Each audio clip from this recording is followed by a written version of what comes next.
Hello সবাইকে good morning. কালকে 4 জানুয়ারি, কালকে আমার স্কুল স্টার্ট হবে।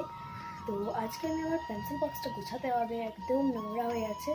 তো চল তোমাদের সাথে শেয়ার করি। আর হ্যাঁ, happy new year and merry Christmas related. চলো শেয়ার করা যাক। এটা আমার পেন্সিল বক্সটা একদম আমি ক্লিন করে নিয়েছি ফার্স্ট অফ অল। এবার চলো এটা গোছানো যাক। ফার্স্টে আমি রাখবো এই গ্লুটা, বিকজ আমার গ্লু স্কুলে প্রচুর লাগে, ওয়ার্কশিট স্টিক করতে হয় কপিতে, এই জন্য আমি ফার্স্ট অফ অল গ্লুটা রাখবো। এরপরে যেটা আমার সবচেয়ে ইম্পর্টেন্ট, এটা আমার অনেক কাজে লাগে, সেটা হলো এই নোটপ্যাডটা। এই নোটপ্যাডটা আমি এখানে রেখে দিচ্ছি।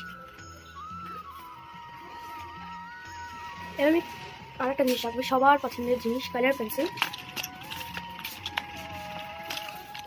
কালার পেন্সিলটা রেখে দিয়েছি এখানে, পাটটা খুব শেষে গেছে।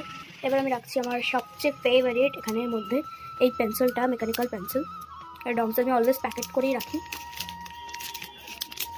আমি এখানে রেখে দিলাম এটা। এবার আমি দুটো পুচকি ছোট দুটো এরেজার রেখে দেবো।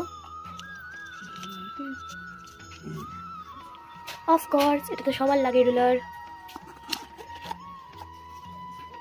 আর একটা জিনিস আমার দরকার, স্কেচ পেন। কার কার দরকার হয় এটা? কারণ দেখো স্কুলে তো সবাই মানে ম্যামরা তো টিচাররা তো ক্রাফট করাতেই থাকে, আর আমার ক্রাফট খুব পছন্দের একটা জিনিস, এই জন্য আমি এটাকে রাখবোই অফকোর্স। এবার আমি রেখে দেবো এই পেনটা। এই পেনটা আমার খুব ফেভারিট। এই টপারটা আমি রাখবো না, আমি জাস্ট এই পেনটাই রাখছি। এবার আমি আরও কিছু এক্সট্রা পেন্সিল রেখে দেবো। এই পেন্সিলটা এক্সট্রাটা আমি রেখে দিচ্ছি। হয়তো এবার আমি রেখে দেবো এই কালার পেন্সিলটা, যেটা আমার এখানে ছিল না। হ্যাঁ, আর এই স্কেচ পেনটা এটা রাখার পর আমি আরেকটা জিনিস রেখে দেবো, সেটা হলো এই পেপার ক্লিপটা। এটা আমার একটা ফ্রেন্ড গিফট করেছে। আর আমার শার্পনার লাগে না, বাট আমি তাও শার্পনারটা রেখে দিচ্ছি কালার পেন্সিল শার্প করতে। এটাই আমার আপাতত পেন্সিল বক্সটা গুছিয়ে রাখছি। লাইক, সাবস্ক্রাইব, শেয়ার, কমেন্ট নিশ্চয়ই করো। আবার একটা নতুন ভিডিও নিয়ে আসবো। Tata, bye bye.